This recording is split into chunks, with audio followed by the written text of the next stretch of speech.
Hello and welcome into our Women's World Cup show. It's a special on ESPNFC. Kate Murray here, delighted to be joined by Marissa Lordanic from Melbourne and Mark Ogden, getting ready to pack those cases, heading up to Auckland, worrying about the weather and what to expect there. We've got loads to talk about in the latest edition of the show. The US scraping through to the last 16. Lots to unpack there. We'll also be looking at some of the standout sides so far, some of the individual performances. But let's start with the game that we've just seen between China and England. The Lionesses winning that one 6-1. They're through to the last 16. They'll now face Nigeria. Marissa, we can get into the game, but we have to talk about one player in particular after this performance. And that player has to be Lauren James.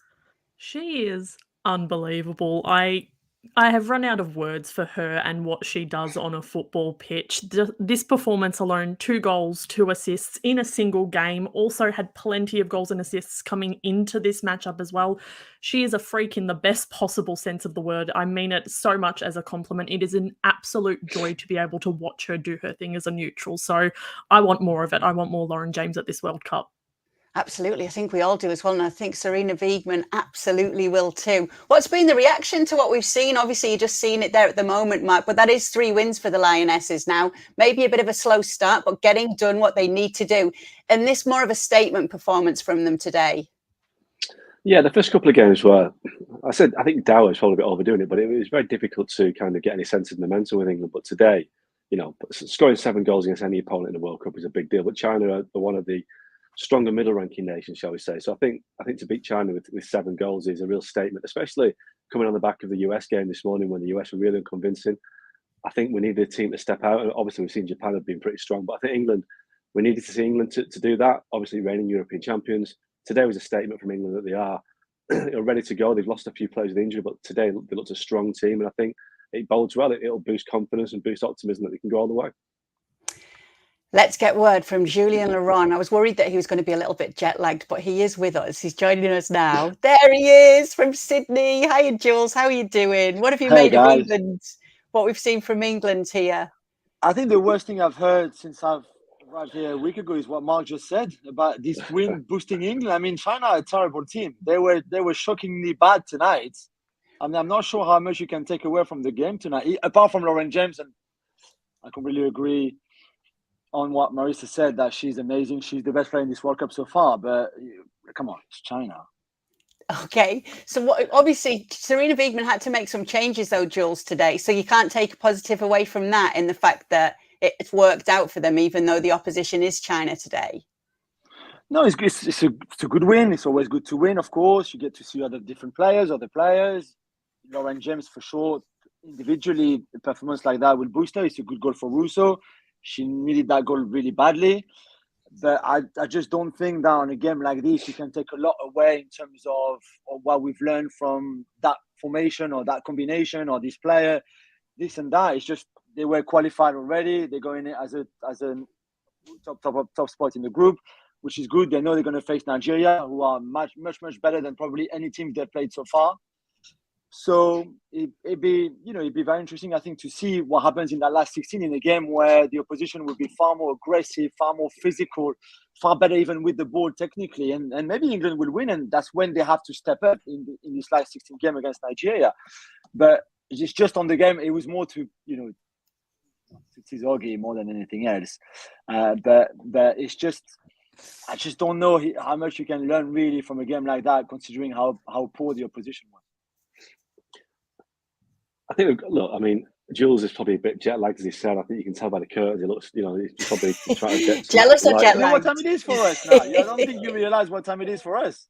Well, I'll get there. I'll soon find out. But China ranked 14th in the world. I mean, they're the 3rd highest ranked team in Asia. China with no bugs, and China, England made them look like a bad team today. So I think you have to give a bit of credit. And I think England weren't great in the first 2 games. I think Jules is having some coffee there, some caffeine to keep them awake, and maybe to give you some more chance to speak some sense. But yeah, I think China were a highly ranked team. I think it's a great result for them. Yeah, and also I think, Jules, to be fair, this is the first time that China do bow out at the group stage. Marissa, you can be the decider here. Is Jules being harsh or realistic? They haven't watched this World Cup. They haven't watched China so far. Look, I'm going to be very diplomatic and sit on the fence here. I do think that China have not impressed at this World Cup. And I think if you looked at this matchup on paper, Asian champions versus European champions, you kind of expected a little bit. But I do think England should be taking a lot of positives from this performance. Obviously, we've rattled on about Lauren James enough for now, but the fact that the formation change in the absence of Kira Walsh seemed to work, Lucy Bronze and Rachel Daly seemed to really enjoy the wing-back roles. Alicia Russo getting that goal is going to be so key for her confidence moving forward. So I'm sitting on the fence. I think China were bad, but England were good as well. So that's my take on that one. Okay, we'll let you sit on the fence on that one. Anything else you want to mention with this game, Mark? Well, I just think in terms of teams that haven't performed at the World Cup, China haven't performed at the World Cup, but you can say the same about the US. All these teams are going to it with a big reputation. You still have to get results against these teams or make them perform. So I think I take Julie's point that China have kind of stunk the place out a little bit at this World Cup, but still they have pedigree, they have the Asian champions, and to go into that game and beat them as they did, scoring 7 goals against any opponent is a big deal. And I think a lot of teams haven't turned up at this World Cup. I think maybe Spain were good in the first couple of games. I think Japan have been great, and England have now been great. So I think, let's be honest, the group stage at any major tournament tend to get forgotten about because it's the business end that matters. And if you come out of the group stage in form, that is a good positive, a good pointer towards where you can end up in the competition. So there were doubts for England going into the tournament because of Leah Williamson not being there, key players. But this result today will give them a lot of confidence, no matter the strength of the opposition. I think the pedigree of the opposition is what matters, and England have beaten a powerful nation, even if that powerful nation isn't playing well. So 6 goals it was for the Lionesses today. Rachel Daly scoring the last of them. Here's a little something special from her called Nothing But Net. I'm Ralph. I'm Rachel Daly. And this is Nothing But Net. Hit the net before the ground to score a point. 4 shots each, most points wins. Boom. Whoa. I'm getting them. It's a little ping. Hands in pockets as well, yeah? Yeah, go on. Ooh. Decent. Ooh. Did I actually have my hand in my pocket? I don't know, but it looked cool. Got this light work. That's net. It was. 100%. Kiss that net, that. Actually, I'll drill it though. Oh. Oh. You went laces then, didn't you? Yeah, I don't have to do a little ding. He's got it. Oh. Now we're on the last one. Ralph, Nice. no. Oh! Football's not really my sport. I'm more of a tech guy. Yeah, whatever. I don't even like football. Good when I don't try, you see. That literally just That was like it. a perfect one down the That was net, wasn't it? perfect. Yeah, I'm never playing football again. Rachel wins and England wins today. They're through to the last 16, and so too are the US women's national team, although it was nothing but post in this game, and they will be thanking their lucky stars. That was the case due to that last-minute scare that almost saw them not progressing against Portugal. In the end, it's 0-0. They go through second in the group. Should we be surprised here, Jules, given the fact that there were some concerns from many US fans going into this game? Then maybe some of those were put aside a little bit when they heard the confidence of the team, when we've seen the way that they came out to start things. But in the end, today, there's been a lot of talking points left after this game. Yeah, I think despite all the question marks that we had before the start of the tournament, I still think it's surprising how average they've been really in their 3 games. And I mean, today, they were really poor, I thought. And Kylie Lloyd was very, very critical, maybe for the wrong reason in a way on US television, because I don't know, I think she's a bit better towards this generation maybe, or she keeps referring to players from the past, players from previous generations, including her, I guess. But the fact is they don't play well. They haven't been playing well. They have a lot of players missing, but a lot of teams have. England have, France have, others have, Germany have. It's not just them. And yet they just don't produce really good football. And I think they've scrapped through is really the right words. They've been lucky even to get that, not just for the Portugal hit, but even in the 2 previous matches, especially the Netherlands ones. So it's a bit worrying. But then in a way, and I know it's a bit of a cliche, and we say men's World Cup, women's World Cup, Euros, everything. It's another tournament that starts now, which is true. To be fair, a knockout is very different to a group stage, and I think this is where you also see what those teams will be made of. Teams like the US with all the great players that they've had who won a lot of things before. This is where you have to step up, and it's the same for England. We were talking about before. You can beat China or not. You can beat Haiti in the group stage. What matters is now the knockout stage, because you don't play well, you get knocked out and you go home. So you do expect to be better now that this kind of competition starts. Let me touch on what Carly Lloyd actually said on Fox, where she's working as a pundit during this Women's World Cup. She said, "I've never witnessed something like that.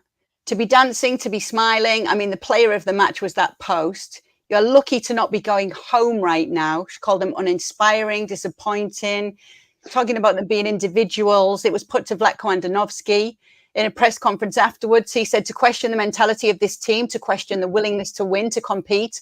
I think it's insane. Has she said a little bit too much, Marissa, or is she just doing her job? I think she is doing her job. Obviously, she comes from a very experienced background, being a winner of the World Cup with this US women's national team.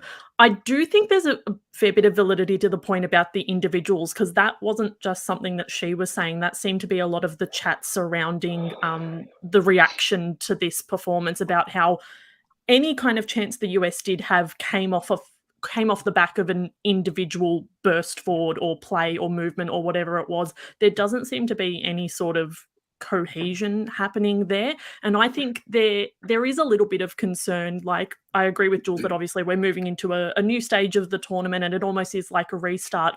But you look at England really making a statement, regardless of who the opponent was, making a statement here. Australia did the same against Canada.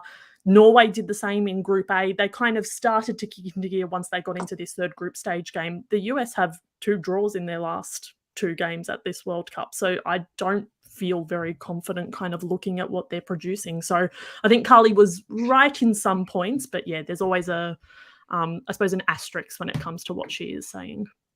Yeah, talking about the US, Mark, obviously coming into it, it's hard to bet against them, especially because of their history, because of the confidence that US women's national team, as past and present, just always seem to have. They talk about it as we. They see we're still number one.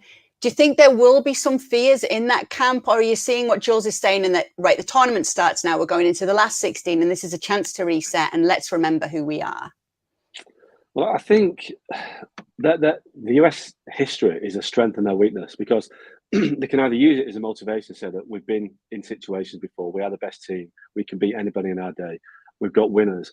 But I got a sense today watching that game, there's a bit of an arrogance about the USA, and that's where the negativity comes in, because I think they maybe believe in it a little bit too much, that they've had it their way for so long now, that they've been the best team by some distance for so long, that it's almost like the rest of the world has caught up or catching up, but they haven't noticed. And they've gone into games thinking that we can still steamroll the teams because we're the US. Our mentality will win games and our mentality will scare opposition. Now, I saw with Portugal today, there was no fear with Portugal, no fear that they're playing the best team in the world. And in a sense, they were very physical, Portugal. They were getting stuck in and over the top at times. But in many ways, that is a good thing, because the US didn't know how to handle it. It was like this sense of, wow, people are kicking us and getting stuck into us. And I think if the US aren't careful, that what will happen is that their arrogance, in a way, that they are the best team, they've been the best team for so long, will catch up on them, because they are no longer that far ahead of everybody else. And you watch the game today, it's a team that's got a lot of older players, and they looked at old today, and a lot of younger players who looked like they needed a bit more experience, a bit of guidance. And there's a gap in between the youth and the experience. And it wasn't until Megan Rapinoe came on that I thought that the USA looked like a coherent team. They looked like a team that was just hitting it long, hit and hope. But that was a similar process against the Dutch, when for 20 minutes they absolutely hammered the Dutch, but they didn't win the game.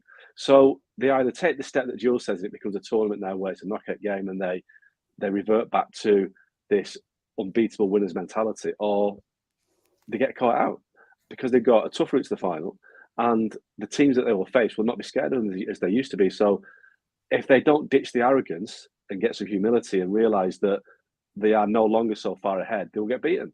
And that's the question now. It's whether it's a strength or a weakness, but they have to make it play in their favour now, because the rest of the world is caught up. Yeah, it's interesting. Megan Rapinoe coming off the bench and having the joint most chances in this game with Rose Lavelle. And we'll get to Rose Lavelle in just a minute because obviously she's going to be a miss now going into the last 16. Megan Rapinoe's whole role we knew coming into this, and she said it herself, was to be that veteran presence, was to be someone that you could call off the bench. But then coming off and looking like one of the players that would have made a difference obviously tells you a lot about where we are with this US team right now. Let's hear from Megan Rapinoe and Alex Morgan, both of them speaking to Alexis Nunes after the game. I was going to say, this is when you said that things get juicy when you have your backs against the wall and you have to go out absolutely fighting. What gives you the comfort to know that you guys will get it all together on everything on the same page for the next one? I just think we will. I don't know. Even when we, have a draw like that, or times that we've lost, or times we haven't played well, I just always feel like we're going to win. I think I have a lot of experience behind me, knowing that and being in so many of those big moments. I've seen all these players do it in the league. I've seen all these players do it on this team. So I just would never bet against us. This team is I think is ready for this round of 16 game.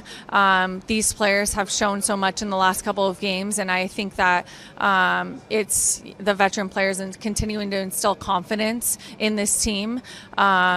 This isn't the first time in my career that we've gone through second in the group. That happened in 2011. We got to the finals and we're unlucky in penalties. So I believe that this is a group that'll get us to the final again, but we have to take it one step at a time.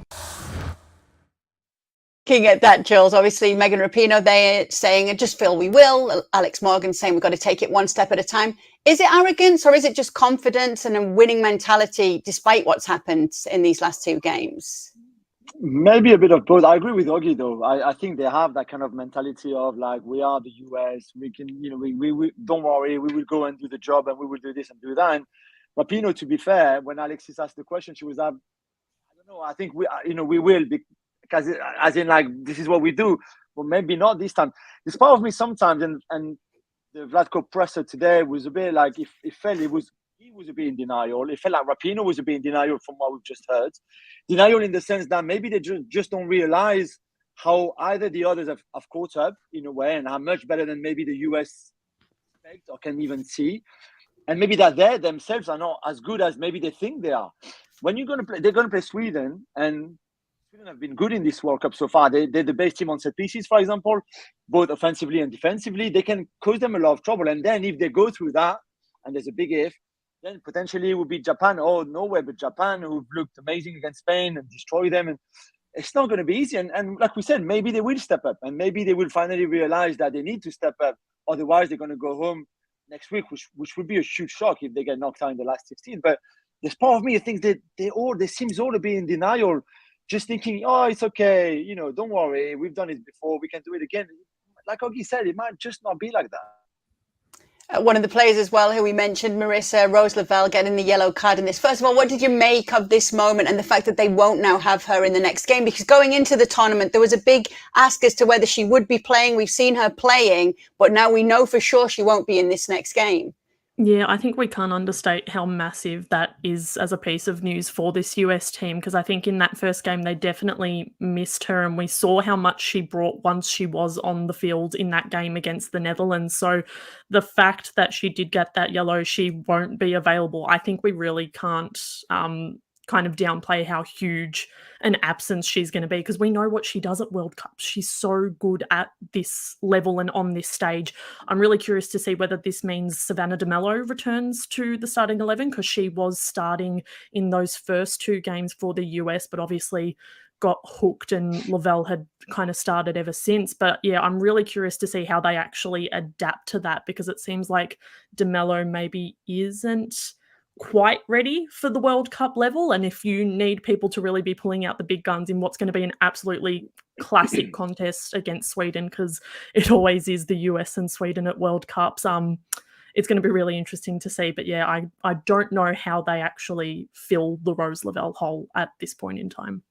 Yeah, just to go on to the what's next stage, and we'll stick with the US just while we are on them at the moment. It's looking like Sweden, obviously, they'll face the winner of Group G, which would be Sweden or Italy at this stage. Just taking a look at the bracket here and their side of the bracket too. So what does stand out to you, Jules? What's your fear for them? My fear is that Sweden are too strong to start with anyway. But even if they go through and beat Sweden, let's say, whether it's convincingly or not, but let's say they step up, they play a bit better. It's actually, there's more cohesion, as we said, collectively they're better. Individually, maybe the biggest names are there. Okay, great. Then I expect Japan to beat Norway. And Japan have been fantastic in this World Cup. And not just the win against Spain, because that was a game plan and they were great. The way they executed it was perfect. They can't do that all the time because there will be teams that play differently to Spain. However, I think this is a team that can play in very different ways. So I think Sweden, I think even if they go past Sweden, I think the US could really struggle against Japan, for example, if that's Japan in the quarterfinal. And let's not even think about potentially Spain or the Dutch again in the semi-final. It's tough. It's tough. Like we said, it's maybe the toughest half of the draw that they have. So not only you're not playing well, not only the criticism is coming from everywhere, not just like you don't seem to really realize and grasp the fact that this is where you are now. The situation is not great. You also have a hell of a draw ahead of you. Yeah, it's obviously the case. Just a quick word from you, Mark, on how confident you are for England going forward. It's Nigeria next for them. Well, that will be easy. You know, Nigeria have shown themselves to be a very dangerous team in this tournament. So I think, you know, England are in the side of the draw with the Dutch, the Japanese, and the USA. So you'd have to say that they are in Spain as well. I think they're on a decent side of the draw, and I think they've overcome the doubts about can they replace key injured players. So I think it is looking good for England, but Nigeria is a very difficult test, and I think although I think England will win that game, it's again if they're not at the best they could lose. So it's a tough one. Obviously, I forgot to mention France in England's half of the draw. We can't forget the French, can we, Julien? Especially with Jules here. But I do think that England are, you know, motoring quite well, but it's very early days. I do think the best team I've seen so far is Japan, but who knows? I mean, the US might prove us all wrong and come through it all, but I do think that they are looking like one of those great teams in all sports that they suddenly hit the wall and they suddenly realise that the competition has caught up, and I think they've got to kind of realise that before it's too late. All right, Mark, we're going to let you go and get packed. Just remember to pack sweaters, jackets, and t-shirts because it's very leave the rain in England. I don't want you to come here with the rain. It's been great weather so far. Leave the rain in England. There's plenty of rain here, mate. I'll do my best. The rain. All right, off Mark goes then. Let's talk about some of the topics that are trending. Marissa, we've got to get your specialist subject right now. You're the host of the Far Post podcast. We know it's all about Aussie women's football. So let's talk about the Aussies and this big win over Canada as well, and how the feeling is, how the energy is back at home. It's been unbelievable. Like, forgive my kind of unbridled enthusiasm because we're over 24 hours past the result now, but it still feels absolutely incredible. I think no one expected that kind of result. Like, we knew that it was going to be a very difficult game because Canada are no easy beats, and then the Matildas go and pull 4 goals out of the bag with no Sam Kerr on the pitch either. So the vibes in Melbourne were absolutely incredible. The Melbourne Rectangular Stadium is one of the best stadiums in the country for atmosphere and trapping the noise, and there were 27,000 very parochial Australian fans in that stadium. So there is still a buzz about the whole country, and I think there's a lot of optimism and hope where there wasn't post that Nigeria result. So everything feels good. It looks like we'll be playing Denmark, so that's going to be fun and interesting. But yeah, right at this moment right now, the vibes are very good. Everyone's feeling very happy and just really excited to sink their teeth into that round of 16 clash. Yeah, and just in Group B alone, it's just been so interesting in that it's Australia there at the top of it. And then Nigeria, the big surprise here, the Super Falcons, obviously, because you're in a group with the Olympic champions in Canada, and that's been a surprise. They've even said themselves this has been a wake-up call. Ireland, obviously, first World Cup for them. But Nigeria have been one of the big surprises so far, Jules. Yeah, amazing. Although I have to say, I was a bit. They didn't seem that they wanted to win against Ireland yesterday, which I was surprised because I was thinking, hang on, you can beat the top of the group, which should make your life easier. Let's be honest here, and we might be wrong. There might be England and then go all the way. I don't know. I don't care. But like, you could either play England or Denmark, and then you go and I don't know. You just play for a draw. That's certainly how it felt watching on television. I don't know if they felt differently on the pitch, maybe, but I was a bit surprised. Great for Australia. I think it's amazing that they obviously still in the World Cup. I don't want to to give too much, as it's not a secret, but we have a WhatsApp group chat, of course, with all the ESPN writers at the World Cup here. And yesterday during the game, even before the game, Marissa was just nowhere to be seen. She was so tense, so scared. There was usually, we all chip in and stuff. And then at some point, someone said, like, can we maybe hear from her? Is she still alive? Is she like, what's going on? I even said that I thought I saw her on television, like going mad after the third goal or something. And she reassured us all she was fine. And we're very happy for her and for all Australia that they made it to the last 16. Oh, she's alive and well. She's here today, celebrating as well. Let me stick with you, Jules, because there's two sides to this next one, and I want to get the Spanish angle from you. What do we make of Spain right now? It's hard to tell. Is it? I'm not sure if it's hard to tell. They were just beaten by an incredibly efficient team, that we say in English, in the sense that I think we saw Sophie Lawson, our colleague, was again on our group chat putting the stat in that in the first half, when they scored 3 goals, Japan, they were only in the Spanish box for 27 seconds, or in the Spanish last third for 27 seconds, which means that they clearly went in, scored, then never went again, went in, scored, never went again, and then went in and scored. And that it was incredible. And again, I don't think many teams can do to Spain what Japan did. And I would expect maybe Spain to just learn a lot from what happened against Japan. But again, there are not many teams like Japan who can do that to them. So it's a great lesson, I think, for them, for the Spanish team that we saw so good and playing such a nice brand of football. But you can get caught like that, and they certainly did. And if they don't learn from it, then I think they could face more trouble in this World Cup. They still are very good, I think. And despite some problems that they've had before this World Cup, even during this World Cup, some players still not really at their best. I still think that you have to count on them for the later stages. But obviously a bit more of a Japan masterclass than a problem for Spain here. Let's just give some of the stats in this. 11 goals for Japan in their 3 games, 0 conceded. And what was it in that game against Spain? 23% possession, as you say, and so efficient as well. How are we considering them going forward, Marissa? Are they up there with the favourites now? I don't know if they're at the favourites, but they've definitely emerged as the dark horse. And I don't think anyone kind of had them circled or highlighted or anything like that, which is, I suppose, surprising because Japan does feel like that kind of team that's always one of the better Asian sides. And I think it is really interesting just going back to the 2022 Asian Cup results. So the final was China and South Korea. Both of those teams are out in the group stage. Japan, I think, were in the semi-finals, and they've really emerged as the top Asian nation. And then Australia was out in the quarterfinals, and they've emerged into the round of 16 as well. So I think Japan is definitely one to watch. If they can keep being that efficient and that beautiful as well, like we're talking clinical precision here when they score, if they can keep producing that, they're going to be very hard to stop. Okay, last point, because I've got you here, Jules. Group F, very tight. France are there. What are we seeing? Well, I hope they finish the job against Panama tomorrow here in Sydney, because I think the idea was to finish top of that group, and the win against Brazil was amazing. That Brisbane Stadium was incredible with all the Brazilian fans, and I know they were disappointed in the end. I was the only one like standing up and going, yeah, get in, get down, you samba dancers.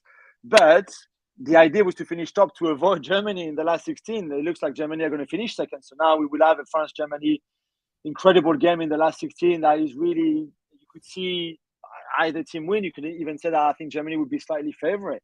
So it would be fantastic if that's the France-Germany last 16 game in Adelaide. I don't know, I can't say the name, but yeah, it would be really cool. And it looks like that's the way it will be if France do the job at least and finish top of the group tomorrow. Well, best of luck. You said it great. You said it well. I'm sure Marissa will agree as too. Looking forward to some more info from what's going on in that group chat. But until then, we'll say goodbye from all of us, and we'll see you guys again soon.